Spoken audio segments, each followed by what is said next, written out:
Hey, it's Big T. Today we're going to play with a couple materials I haven't used in a video before. We're going to start out with a size 12, actually a little bit bigger bug, size 12 scud hook I've got in stock, along with a 3.3 millimeter copper tungsten countersunk bead.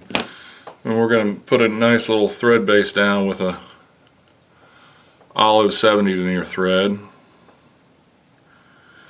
The next material we're going to tie in right behind the bead is going to be some Hends Body Glass. This is a nice round, comes in round and half round. This is a medium round olive. It's stretchy and it's also translucent. A substitute for that might be like a medium-sized D-rib or some standard tubing, stretch tubing. But I find this material, while it stretches, keeps its round shape when you want it to, and has a nice translucence to it, because we're going to be adding a little twist to this fly by putting some Flashabou underneath. The next step we're going to take is to tie in, I'll wrap back up to the top and tie in a ostrich plume fiber. So the ostrich plumes, they look like this, and it's very similar to a peacock curl. A little softer texture, and it comes in a little more variety of colors, which is what I like about it. We'll wrap back up behind the bead one more time, and then this is just a piece of Flashabou, pearl Flashabou. You could use pearl tinsel. You could actually use some crystal flash if you had that. You would just need to make your wraps super tight and more frequent as you come up. So we're going to wrap this around the hook bend a little bit and then back up, securing that down. And I'm going to wrap this Flashabou up.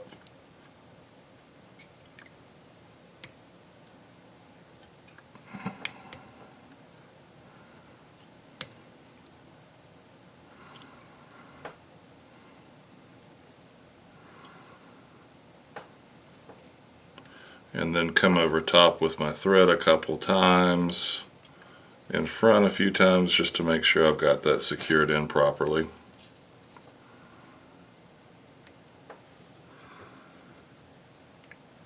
Next step I'm going to do is I'm going to put just a tad of Zap-A-Gap on here, because I'm going to be wrapping that body glass up, and it has a tendency to want to slide. And I'm not going to make consecutive touching wraps with this. I want to leave a small gap as I come up. I'm going to put my finger on that. Just be careful if you're doing that, and understand you've got some super glue residue there potentially. You don't want to go use the bathroom after that. That could create some issues. So I'm going to come up again. I don't want these touching. I want to leave a small gap in between them. And sometimes you've got to get that other hand involved in your tie to make the material do what you want it to do. Feathers, fur, synthetics, they don't always go the way you want to. Sometimes you got to make them go.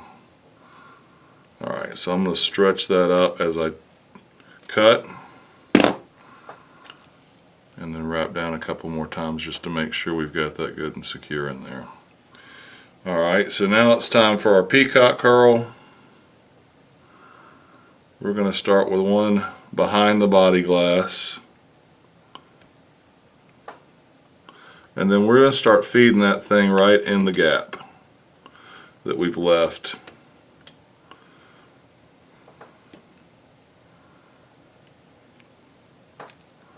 Coming up. And then behind the bead a couple times. That will create a little bit bigger collar or thorax up front.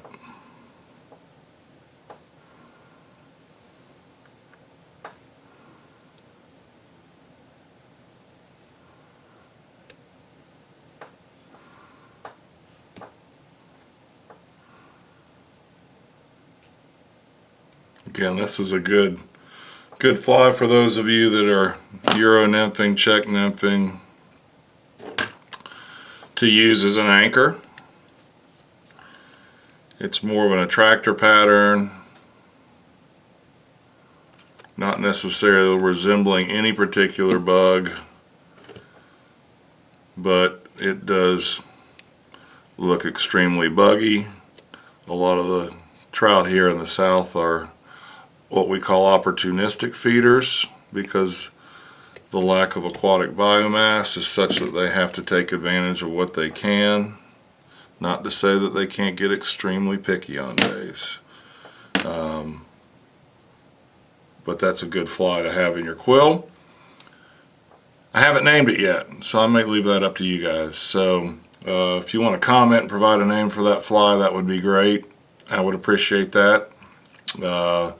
Appreciate you watching. Please subscribe to my channel for these and more instructional videos. Look for some on the water instructional videos coming out soon. Gordon Vanderpool and I will be putting together.